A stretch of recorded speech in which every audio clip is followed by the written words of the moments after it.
Yeah. Yeah, I was told this on the Xbox Drive this week that was decided, I guess. Which it makes sense because Sean, I know he's been trying to figure out a name for me. It makes sense because like I'm dual citizen, so like when it was always Captain Canada, I was like, well, yeah, okay, I'm kind of both, but a Supreme Court of Canada, I'll take it. I'll take it. I think Sean was hoping it would bother me, but it doesn't. Sorry, Sean.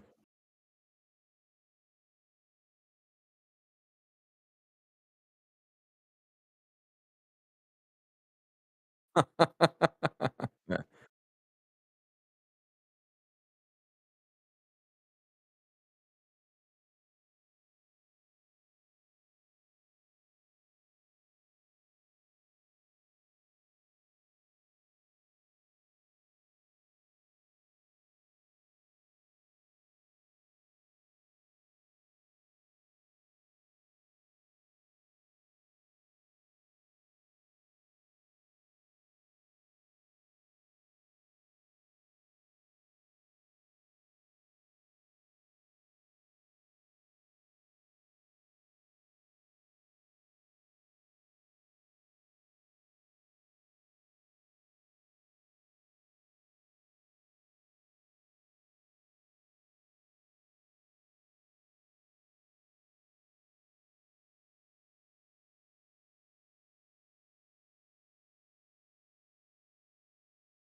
First off, we're no longer A track. We got to figure something else out. Like CD. Let's go CD. Let's go CD. No, I CD. Well, like we grew up with CDs, right? Remember those detachable faceplates? Attach your faceplate and let's go. Like make a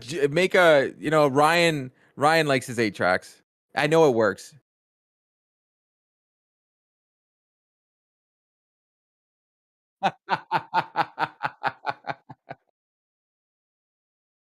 I guess 8 track works. Yeah.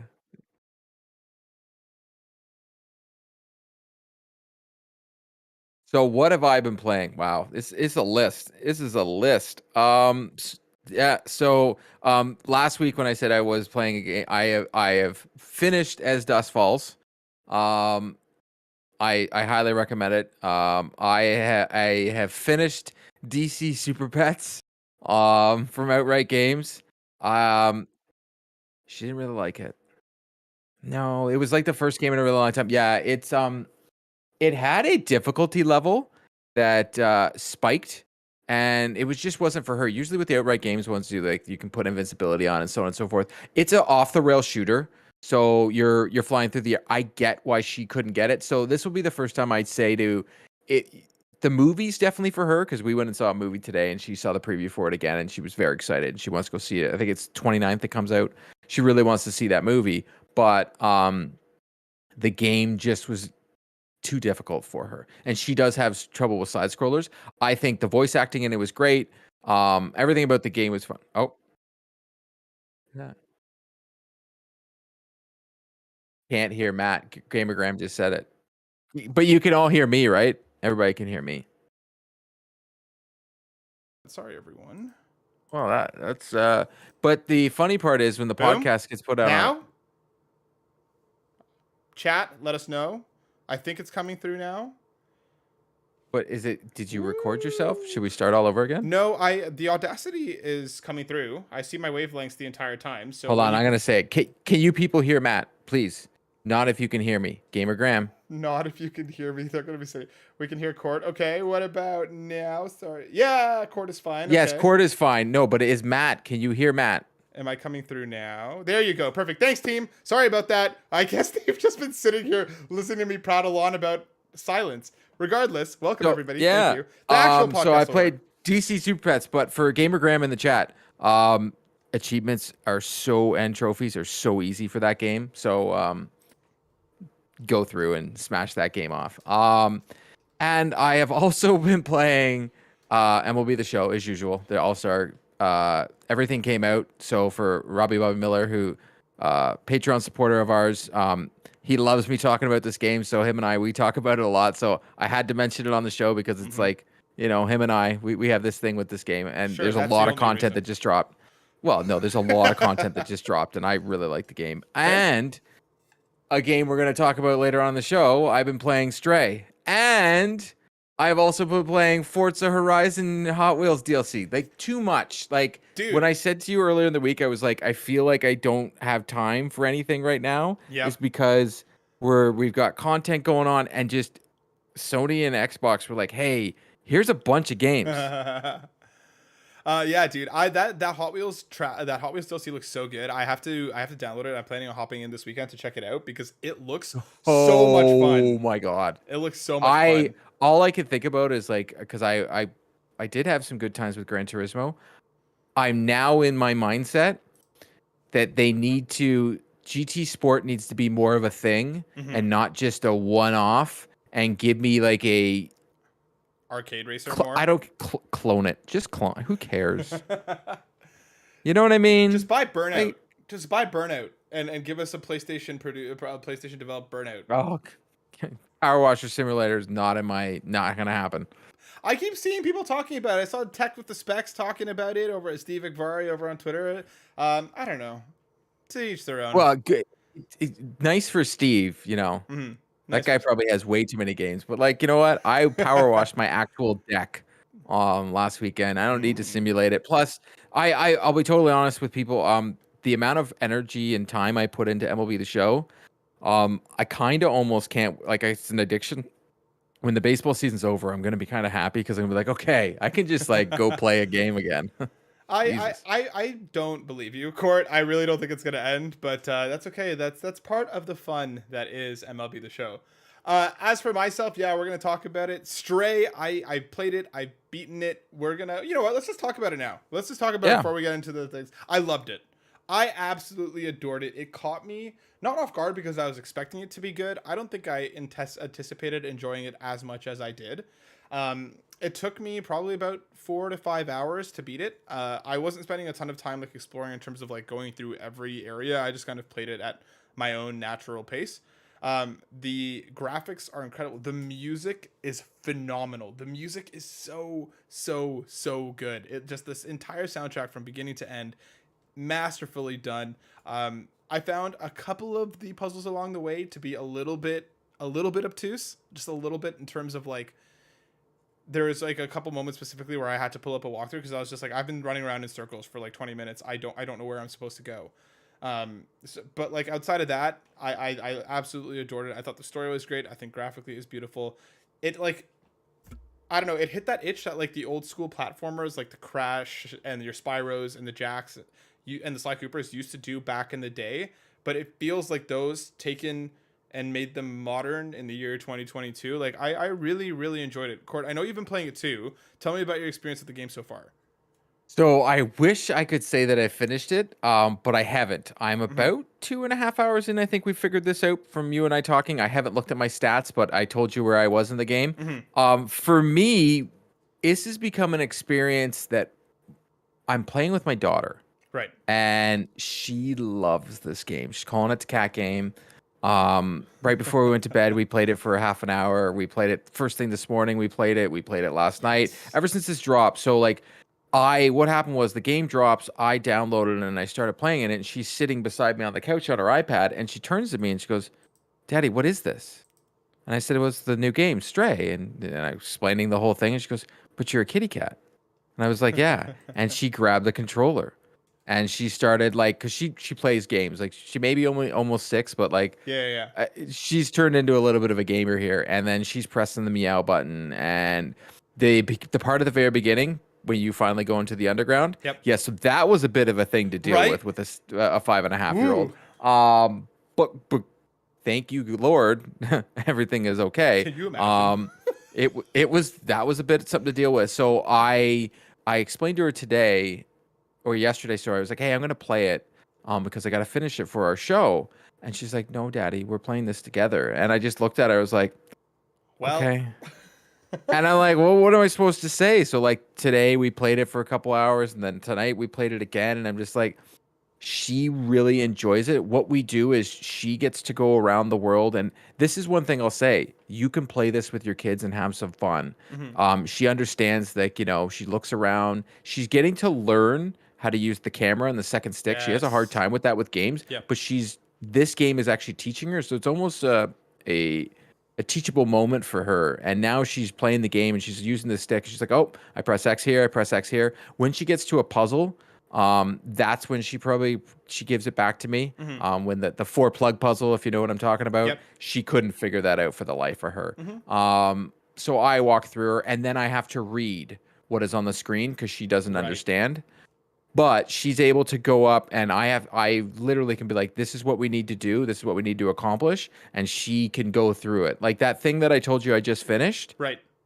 I was not playing. She played. Amazing, dude. Look at you Yeah, like go. she was going through, and when the one clue was like, "Hey, do the thing with the books." Yeah. I told her what it was, and she started doing it. She's like, "There it is, Daddy," and I'm like, "Oh my goodness!" I had a Like, girl.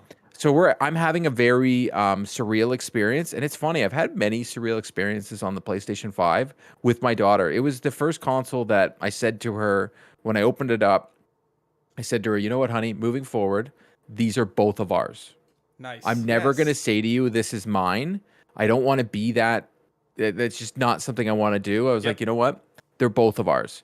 If you want to get a game for this, we can get games for it. You can play on it. You break it, you break. It is what it is. We'll figure it out in life." She still loves Astrobot. She still plays it all the time. 100%. Yeah. Every Christmas so far, she wants to play Miles Morales and swing through Brooklyn just because it's snowing in the game. And now Stray is like her new favorite hotness. So as much as I wanted to finish it to talk about it on the show, I've decided, you know what? Here's my recommendation. If you got a kid out there, play it with your kid because trust me, they're gonna love this game and you can play it with them. And that's the incredible thing, dude. Like I'm glad that you haven't finished it for that reason. Like I'm glad I feel like the experience that you're having with your daughter is way more important than being able to talk about spoilers or even talk about like the game in its entirety. That's so special.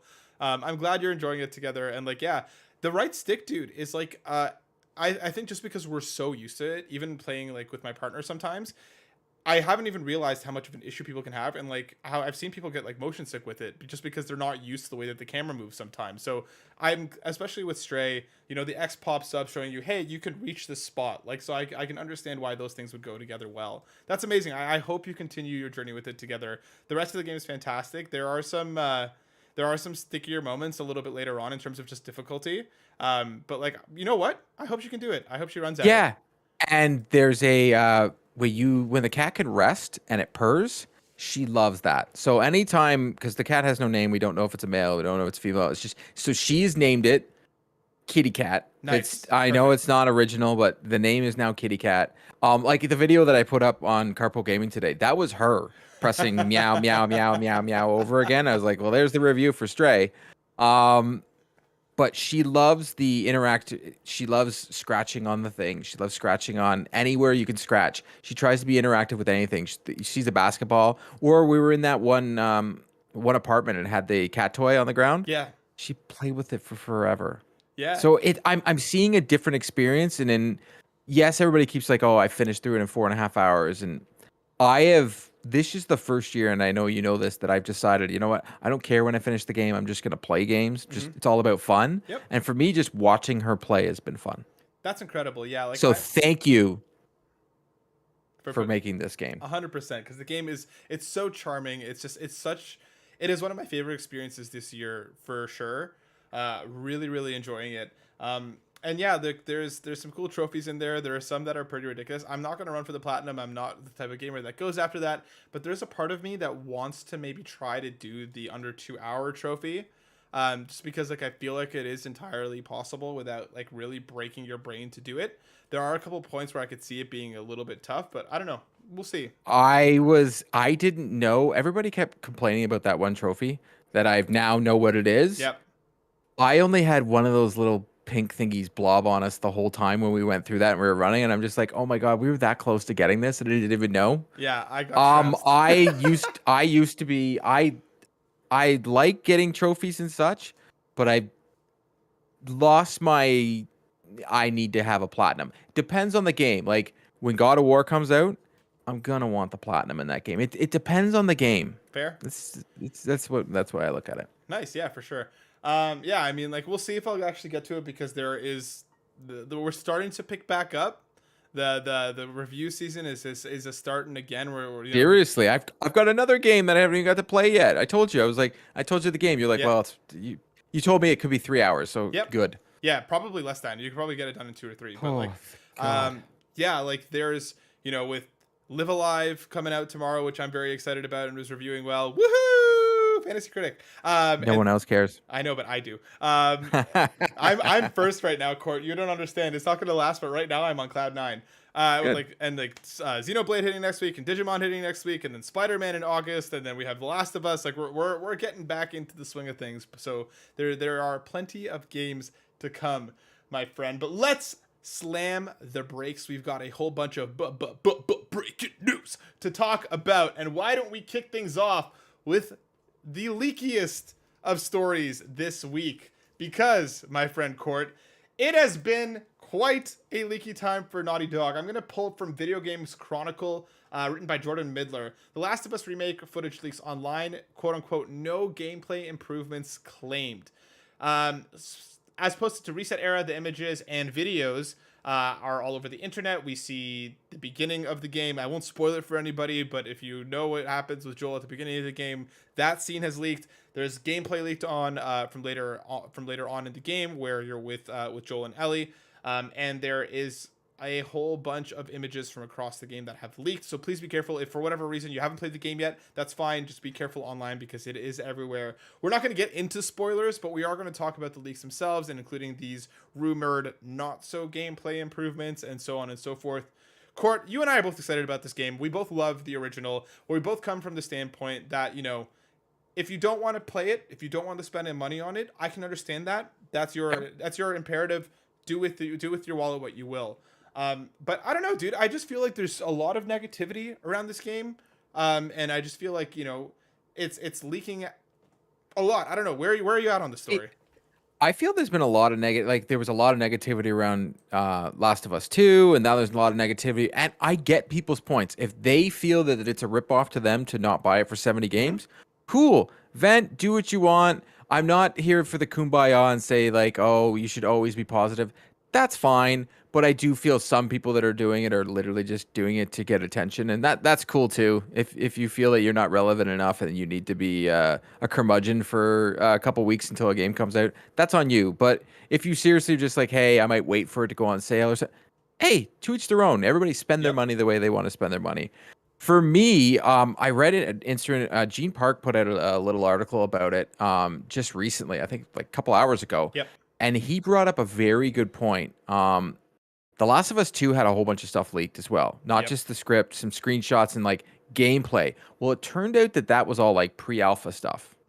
So, yes, the game went gold, but like literally a day later, this is when all this footage came out. So I'm going to take it with a grain of salt. I didn't watch the footage for my personal. I actually have muted The Last of Us remake on Twitter. Mm-hmm. As much as I played the game 4 times, twice on PlayStation 3 and twice on PlayStation 4. I understand, I know the story, but I'm still going to play it day and date. This is still a first day for me. I tried to get the Firefly edition. That's how much I love this game, and I couldn't get it. But I'm more curious because Neil Druckmann looked pissed on stage at the last PlayStation showcase. He looked really pissed that everything got leaked. How is this happening every single game? So Like, I'm gonna interrupt you for every a quick game. second, Court, because let's let Nagachaka in the car because he has a question about this exactly coming from Twitter from our good friend Nagachaka. Why do you think Naughty Dog continues to have issues with leaks, especially when it comes to the Last of Us franchise? Do you think the latest leaks have a negative impact on the Last of Us remake? So I don't know, dude. Like, I think you're onto something. I don't know why this game is continuing, especially this series continues to leak. I don't know if there's somebody in Naughty Dog that just, is for whatever reason kind of not happy to be there. And like they're, like we've seen some great stories going around lately of, they've gone from being a studio that was very proud for not having producers to now having 20. So they seem to be working towards some sort of resolution to their stories and issues with crunch and issues with planning. So hopefully these things are starting to get remedied so the developers there are not, putting themselves in a really bad position to make these games that we consume and that we enjoy. But I don't know, Nagachaka. I don't know what it is about this franchise specifically, because I don't think we ever had this level of leaks across any of the Uncharted's. And granted, their profile, Naughty Dog's profile, has only gone bigger and louder ever since the the Uncharted series and The Last of Us hit. But I don't know, does it have a negative impact? The thing is, it's like The Last of Us 2 had all of this happen too, and the game still went on to be a critical darling and sell like absolute wildfire. I always think this stuff, any press is good press. Gamer Graham put in the chat, and thank you, because PlayStation 15 minutes ago just put out a whole in-depth video about this. So I will watch that. Okay. Because even just the 2 seconds that is on my Twitter feed here, it looks amazing. I think just that looks amazing. Gamer Graham saying it looks amazing. I'm gonna believe him. Because I truly believe even those could have been screen grabs of whatever. I'm frustrated with the Xbox versus PlayStation crap, and I feel that this is getting lumped into that. And I feel that there's a lot of people that'll dunk on a PlayStation game regardless and try and throw more gasoline on the fire as much as possible, regardless, all the time because of the console war stuff. And as someone that plays on 3 separate consoles, loves all 3 consoles, and I don't get it, and I never will, this fascination with a love of one box. But to each their own. For me, I don't think it's gonna hurt the sales of the game. It's The Last of Us. Mm-hmm. I think it's gonna do well. I don't think it's gonna do as well as Last of Us 2. No. The game's only 10 years old. People brought up they should have done Uncharted 1, and I kind of agree with it. The Last of Us is one of my favorite games of all time. I think they should have remade Uncharted 1, a game that you would have seen that huge jump, right? And redone the Uncharted series and said, hey, every 3 years we're going to give you another Uncharted. Yep. The Uncharted's. But it is what it is. So I did a quick read through from the article. Thank you, Gamer Graham, for shouting that out. I did a quick read through of the article. So just to clarify, what we're looking at in terms of upgrades is we are going to have the native 4K, which is hitting 30 frames per second, dynamic 4K at 60 frames. Obviously, we're going to have the DualSense wireless haptics, trigger effects, 3D audio. And aside from that, we're also getting stuff like the game has been rebuilt. There is a lot denser physics for the environments. Bullets can now rip apart concrete and environmental objects, so it seems that the things that you'll be hiding behind will get demolished as you try and hide behind them. There are now more seamless transitions between cinematics. The animations for all the characters have been redone, along with the AI for the enemies themselves, so that they avoid sight lines, and they made the game harder. Man. Along with some stuff which the community has been requesting. There's a Perma-Death Mode now, so you can try and play through the game without dying, and good luck if you do. There's a speedrun focus mode. There are costumes for Joel and Ellie, and there is more than 60 new accessibility options, which is actually more than they were able to put in with Last of Us Part 2. That's amazing. And a new audio description mode, which means that a lot more players will be able to play the game. So you know what, dude? It doesn't sound like they've rebuilt the combat. It doesn't sound like they've kind of gone in on the entire I didn't think they would. And I didn't think they would either. I did not think that they were going to make The Last of Us 1 but The Last of Us 2. I just think that like you were mentioning the console wars, I feel like there's just this louder growing section, especially of people on YouTube and on Twitter, who just like to crap on anything. I mean, there's a bunch of people who are calling God of War Ragnarok DLC. I feel like they're going to take everything and anything and try and spin it out of proportion. And the fact of the matter is that these people can sometimes be louder than the people who are like, oh, that looks good, I'm excited for that. I understand people's reservations about the game. I get it. I really, really do. Games now, especially in Canada, this is going to be an $89, $99 game. I understand why people won't pick it up immediately. I understand why people will wait for sale. I just don't understand the subset of people who want to be so loudly against it just for the sake of being loudly against it. And I promise you, a large number of those people are gonna end up playing the game anyway, whether they talk about it or not. And not even that. Like, for me, one of the things I think is going to be very cool, I know that a bunch of my friends who have never played this game and don't care to play this game and only play Call of Duty and only play Grand Theft Auto are going to watch the HBO show and go, wow. Right. And then I'm going to be like, guess what? There's a video game.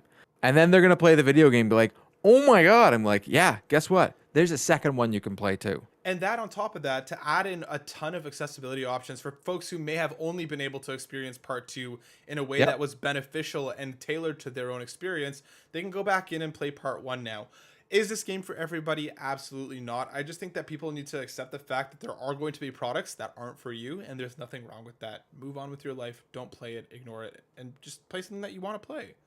And to be honest, if you want to play it on a harder difficulty, like I did, just because I wanted the trophies, because this is a game where I tried the platinum, but I couldn't. It just beat me up too much. Um, you can change, like if they have the same accessibility features that Last of Us 2 had, you can actually change it so the clickers are red and everything else is blue, and they're so much easier to see. There you go. It works. I'm saying you can cheat the system a little bit. I'm not gonna lie. I use accessibility features to get trophies. I do. And that's fine, and there's nothing wrong with that. They're there for people to experience the games as they can in the way that benefits their own experience. Nothing wrong with that. So we'll keep you guys posted on The Last of Us Remastered as we get closer to it. I know Court and I are excited. Remake. Remake. It's called Last of Us remake. You call it Part remake. 1? Remake. It's called. Oh my god, I'm confusing myself on the Last of Us Last Part of 1. Us. That's what the official Yes. name is. Okay, Last of Us Yes. Part 1. There we go. We'll keep you posted as we get closer to that. Let's stay on the Naughty Dog adjacent train here, coming from IGN, written by George Yang. Uncharted, The Last of Us director opens new studio Wildflower Interactive. Former Uncharted 4 and The Last of Us director Bruce Straley has opened up a new studio called Wildflower Interactive. The studio is made up of developers who've worked on games such as Call of Duty, Abzu, Kena Bridge of Spirits, and Astroneer. In 2017, I left the industry not sure if I wanted to make games anymore, says Straley. But the longer I was kept away, I kept thinking about the medium and everything yet to be done and everything I wanted to do still. And this idea kept following me. So I grabbed some friends and we started prototyping.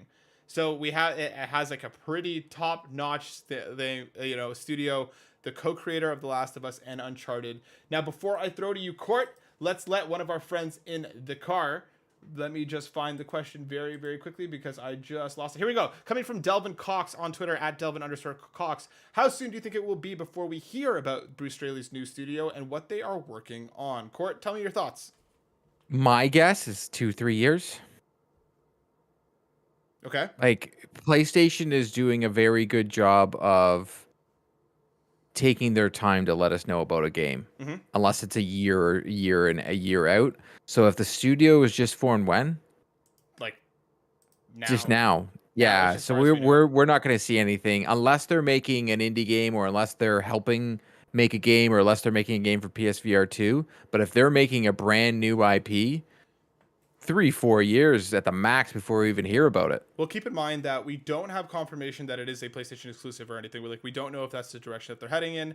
It is a small team, so I'm expecting something along the lines of a Kena or even a Stray. I'm not expecting them to go full board for something on the level of an Uncharted: The Last of Us. But I think you're right. I think it's going to be at least 2 or 3 years before we see the game, probably 3 to 4 before the game is out. But I'm just glad Bruce is back in the space because I know there was a lot of reports of him being very burnt out and very done with the space when he left the industry in 2017. And I'm glad to hear that he's back in it and that he's built a team around him that cares and that have a like-minded vision for what they want to do. So this is exciting, dude. To have the co-creator of the Uncharted series and The Last of Us back in the game, I think that's fantastic. Let's keep it moving. We're going to hop over to a story that I'm curious to hear what we're going to say about. Written by Adam Bankhurst over at IGN. PlayStation acquires esports platform Repeat.gg.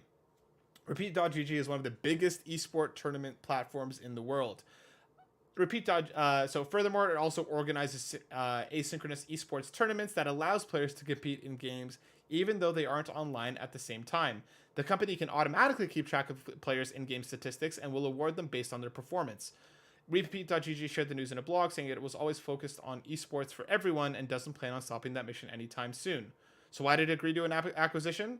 We will have access to more resources, game titles, and technology, which will allow us to grow the team to push Repeat in different directions that we never thought possible. You know what this screams to me, Court? This is PlayStation Stars written all over it. We already know that PlayStation Stars is going to have events and they're going to have different challenges. I'm sure they're going to they're going to use Repeat to kind of help build a bit of that foundation for those tournaments and stuff.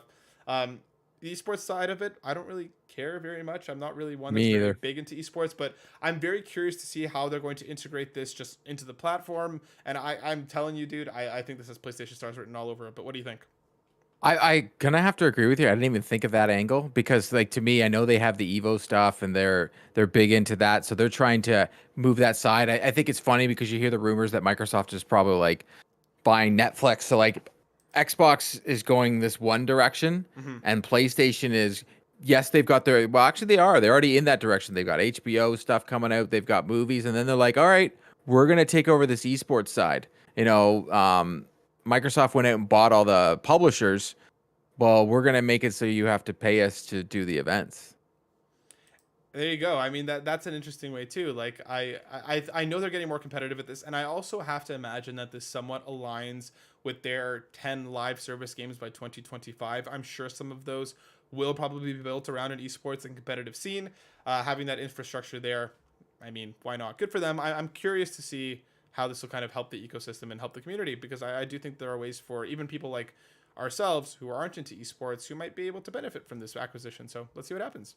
And I find it weird that I'm not into esports. I think it's the games that people play. I'm just like, Right. meh, Yeah, which is fine. Teach their own. I it's fine. I enjoy a good speed run. I will like summoning salts videos who like analyzes speed runs and stuff like like world records and stuff. That stuff I enjoy, but like I'm not going to actively watch it. I'll just kind of catch up on that kind of stuff. But esports as a whole, yeah, not really for me. But again, that's I fine. don't know. Let's hop over to our next story from Ryan Leston over at IGN. Final Fantasy VII Remake PS Plus integrate issues have now been fixed. So there was an issue earlier on that Final Fantasy VII Remake players could not claim the PS5 integrate bundle via PlayStation Plus.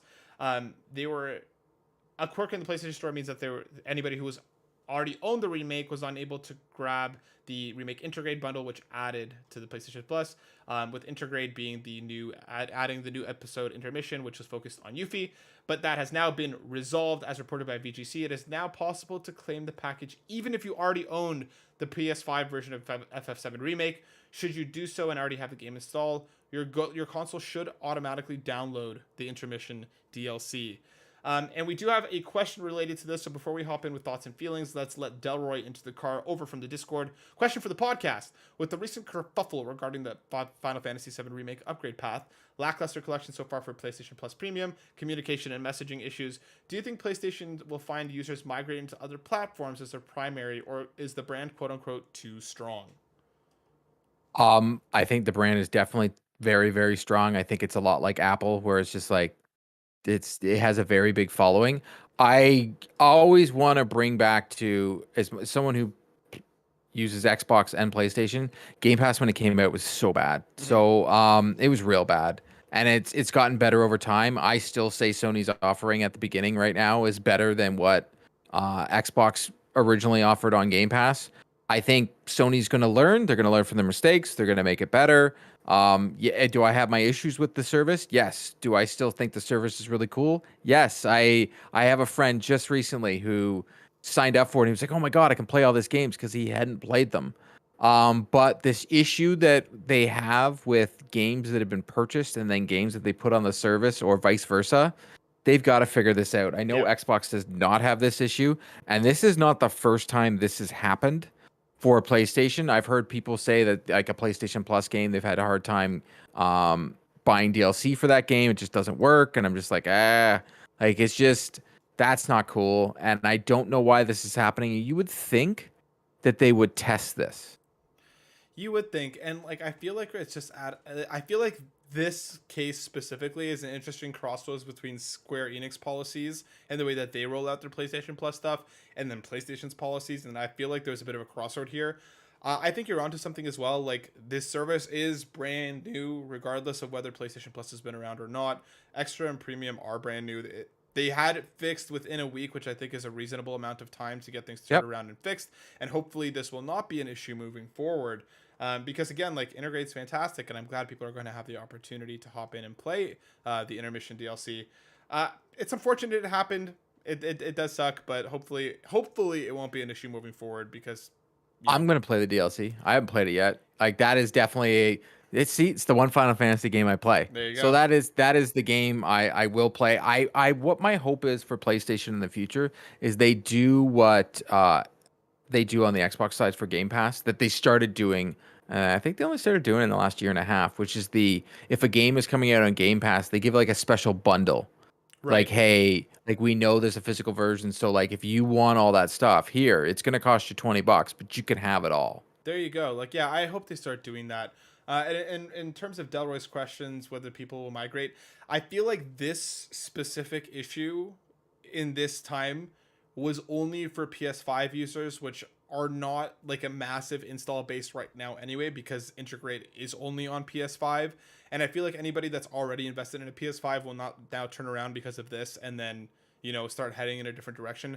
Whoever's in the PS5 game already has been after one who's really, really, really wanted one. It's a hiccup, yes, but is anybody going to remember this a couple of months down the line? Not really. They're going to continue to put games out on the service. They're going to continue to make waves with, especially their massive lineup going into the fall. It's a hiccup. I don't think it's anything more than that. It's something that probably will not be talked about again down the line, unless Oh, they continue to screw up. I was actually shocked today. The Walmart put up this morning that they had PS5s. Mind you, they're all doing this bundle thing, which I Yep.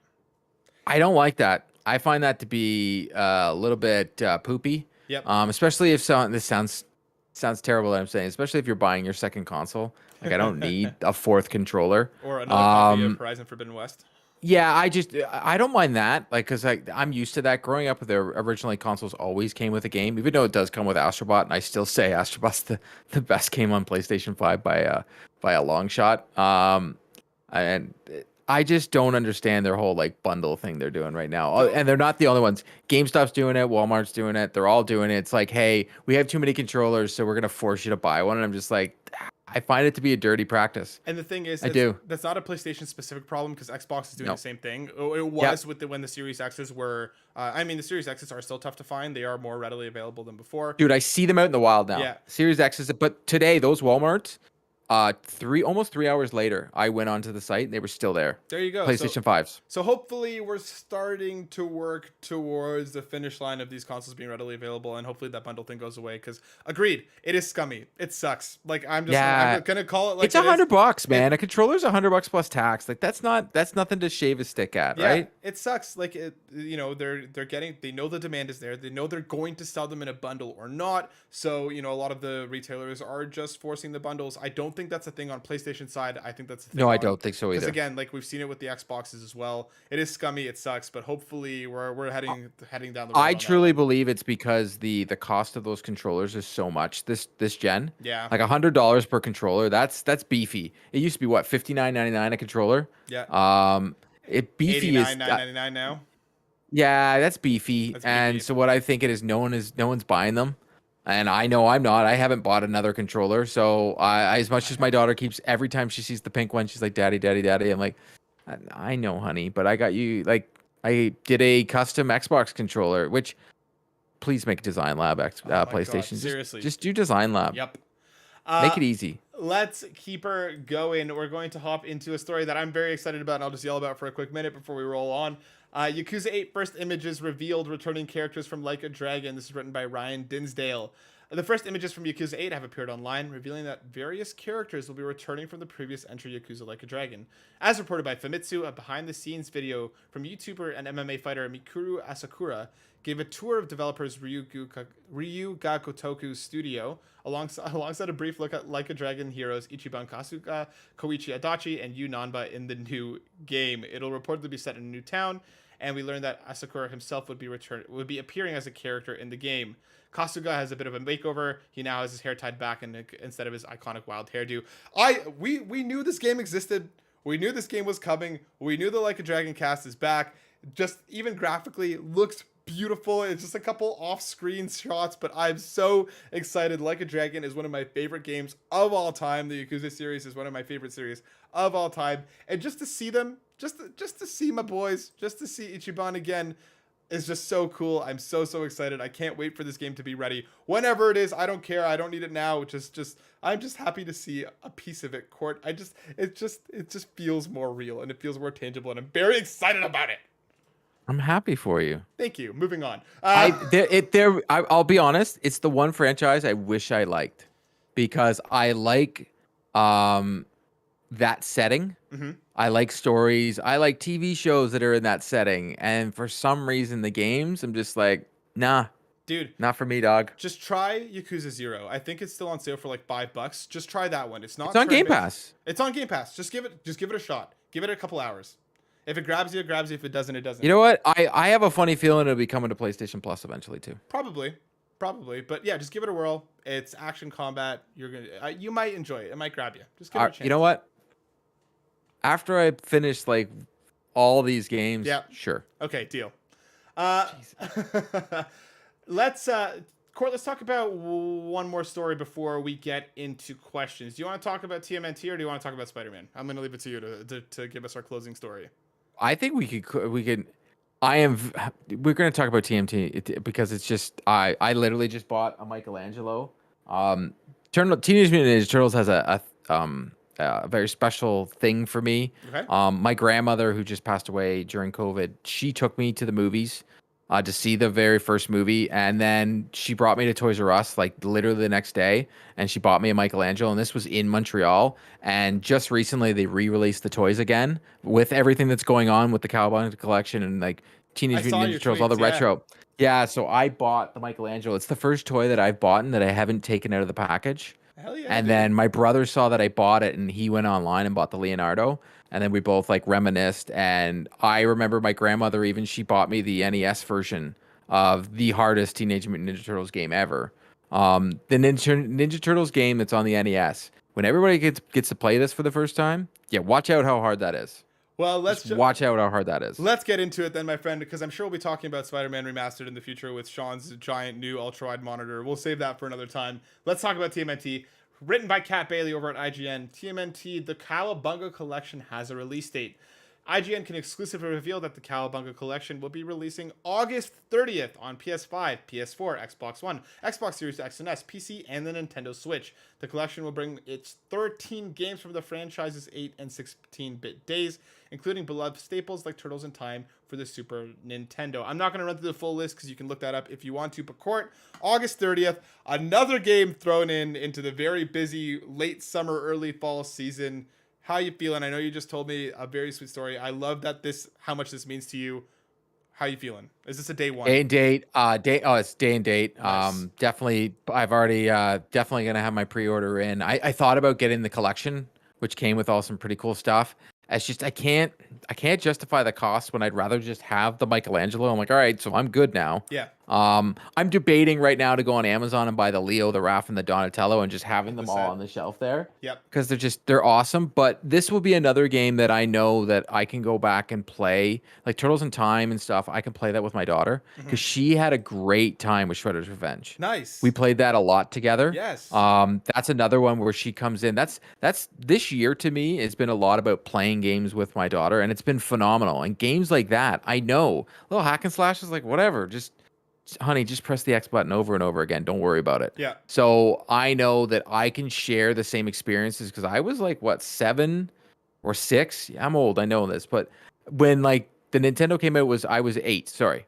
I was 8 years old when the Nintendo came out and all these games came out. So like I'm almost around her age. So I want to have those same shared experiences so I can show her, hey, this is a game daddy played, and then she'll want to play it. So I know I do that a lot when I talk about like that, but like that's what gaming has become for me in the last little bit. It's Nice. these shared experiences. So that collection right there, as soon as they announced the pre-orders, my brother's texting me, and then I'm like, he's like, oh, and I'm like, we can do, and I said to him, I was like, we can do 3-player with Emma, and he was like, oh, that'd be amazing. Like that's our thought process. That's incredible, dude. Yeah, like you're gonna have a lot to work through. I'm very excited for you guys to hop in.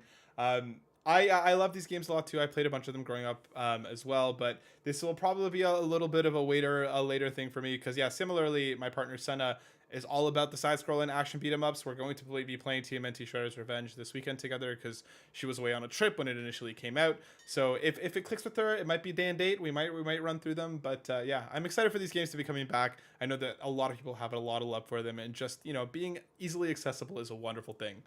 But Court, we have a ton of questions to get through today, so let's Seriously. let more of our friends into the car. Let's start with Kevin, aka the Muffin Man, over on the Discord. Again, if you want to have your question read and answered by our lovely faces on the show, ask us on Twitter. There's a question post that goes up every week. Drop your comments in the YouTube description below, or join us in the Discord. It's free. You can talk to all of us and have a wonderful time doing so. Kevin asks, Sonic Frontiers is rumored to come out November 8th.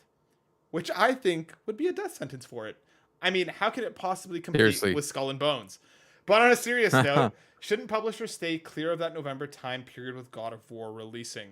Court, what is Sega thinking with Sonic Frontiers on possibly November 8th?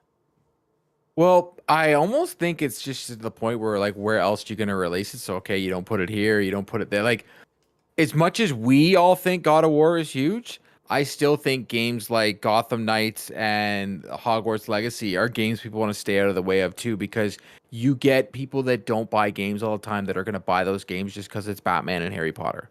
So for Sonic, you're still going to get that. Kids aren't buying God of War. Exactly. That's Older exactly teenagers and above are buying God of War. But if I had to buy two games, my daughter, after watching Sonic 2, she loves every Sonic game. So guess what?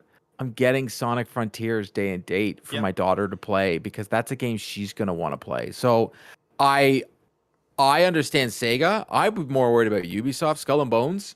Like I feel like that ship is already sinking and the game hasn't even released yet. So I think Sonic has a better chance than Skull and Bones. I still think you look at God of War. What was it? 11 million it sold. something like that. We're in the zeitgeist and we're God of War. I can go to my friend who has a PS5 that is playing on PS Plus. You know what he's gonna tell me? He'll wait for it to come on the service. Yep. I think you're spot on because that's exactly where I was going to go with it too. The circles, the people that are playing both Sonic Frontiers and God of War Ragnarok will wait to play Sonic Frontiers, but it's right before Black Friday in the States. It's imminently before Christmas if this is the real release date.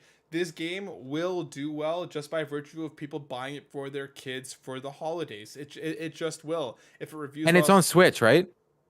I'm actually not sure. Let me double check. But yeah, no, this game to me, it makes 100% sense to come out in that date. Yes, it is on Switch. It's not everything. Switch, So there you go. PS4, PS5. Like, if you're Sonic Frontiers, God of War is on one console. Yep. Sonic Frontiers, so Xbox people will buy it and Switch people will buy it, and then you'll still get, 50% of PlayStation people will buy it. So yeah, that's a lot of sales. It's again, especially with Sonic 2 being still, still being a huge movie. Sonic 3, we now have confirmation that they're working on it. Sonic isn't going anywhere anytime soon. This is a game, especially after a lot of people got into gaming with Breath of the Wild as well. Like that really was a gateway for a lot of people. Marry those two things together and slap Sonic onto it. This game will do decent, if not well. And again, you're not going to have the same people buying both games at the same time. Some will, and that's to each their own. But it makes total sense for this game to drop right before the holidays. Yeah, there's think about it. You could do a Animal Crossing on the same day as God of War, and Animal Crossing would crush God of War. Yep, 100%. And that's just by virtue of it having a wider, a wider array of people to kind of market to. So yeah, I think this makes total sense. Let's get Todd Oxtra, aka @Toxtra, over on Twitter. If you could pick one PlayStation character to replace Jim Ryan and be the face of PlayStation, who would you pick? So it can't be Shuhei because that's just my favorite. I almost find him to be actually, you know what? He's in PlayStation All Stars. Shuhei Uchida. Oh my isn't god, isn't he a character? He is the PlayStation. It was what game is he in? He's in a video game. So technically he's a character, but you know what? That's cheating because I think we all love Shuhei. Yeah. Be in charge of PlayStation. This is a very good question, Todd. I'm leaning towards Cole McGrath just because I have we could have the good and bad, so they could make some decent decisions and he could make some hilarious ones. But I have an it's answer got to for be this one. You do? Okay, you go. I'll keep thinking. Astrobot. Astrobot has all the knowledge of all the PlayStation stuff. All of the cameos and everything. He's familiar with everything. He's familiar with the entire landscape. He's kid friendly. He's kind. I feel like he would do it would do the best for all gamers. Astrobot to me has a heart of gold. My initial thought when I saw this question was Nathan Drake, but we all know he would turn around and leave the PlayStation building because he'd have to go pick up some treasure Kratos. somewhere else. Yeah, Kratos would just burn the entire thing to the Yeah. ground. Astrobot, I think is family friendly, would work, and I think he would do a great. I think he would do a great job running PlayStation. I can't believe I'm gonna say this. I think it's Sully. I think it's just with all his knowledge in the world, and he's kind of hilarious and like getting those Hawaiian shirts. Mm, And he would make the well, if that's what the kids want, that's what the kids want decisions. He wouldn't be like, well, let's look at what the money is. I think he would be really? more. Yeah, I Oh, don't think he would be. I think it'd be more Scrooge McDuck. We do know he likes his money. He likes his Yeah, he trophies. does like his money. No, I get that. I get Mm, that. But he's naive. So mm. I think it would be funny. I think we would at least be entertained with Sully leading the Yes. ship. Um, Yes. our next question. Let's let Edward Varnell from Boss Rush Network at that retro code over on Twitter. Do you think Sony's Japanese first-party devs think or feel less supported than their Western devs, Naughty Dog, for example? Is it because of the sales numbers that the American teams have made compared to, at the time, Team Ico's game sales? So do you think Sony's Japanese first-party devs are or feel less supported than their Western side? I don't know if they do or not because, from my understanding, yes, they don't get the advertisements we see here in North America, but over there they get a ton of play, a ton of this is the game to buy, right? We don't. I'm not. I can't say that I'm in Asia to know, but I've seen before. Like I saw like that Resident Evil thing that's going on over there, where they show the dog and the like. We don't have that here. We see all the North American advertisements, but it's just like movie posters are different out there. They sell the games to different markets in different ways. Yeah, I think there is an interesting point in this because Yes. we've seen PlayStation Japan, like Japan Studios, I think went through some layoffs and stuff in the last couple of years. There were teams that were closed. They seem to be going much more full board with Team Asobi.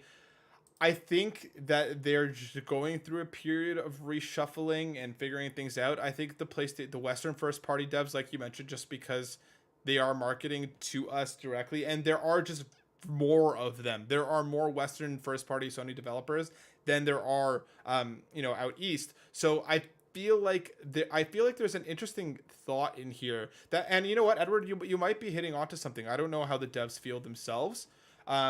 But it is always it always sucks when a studio has to close or when teams are laid off.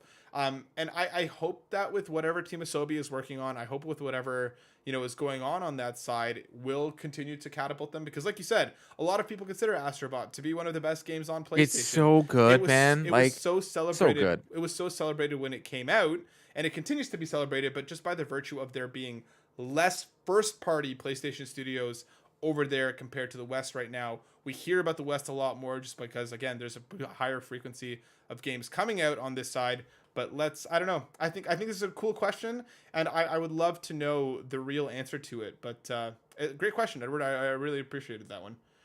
Let's get another question here from Jason Doss at JDoss2K. Do you guys play Destiny 2? If so, are you interested in the Destiny showcase just announced, Court?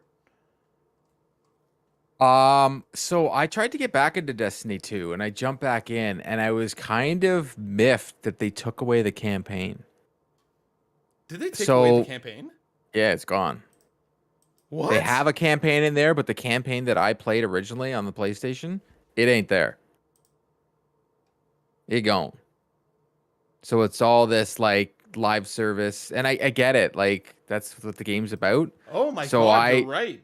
yeah, it's gone. So yeah, I hopped out and I didn't go back. Wild. Yeah, I played Destiny 2 at launch and I really enjoyed the story. Me and a bunch of friends were Yeah, all over same. it. It's gone. I think for me, I really appreciate what Destiny is, and I understand the draw. I know Court is sorry, not Court. I know Sean's really up on the Witch King, and he really enjoys what they're doing.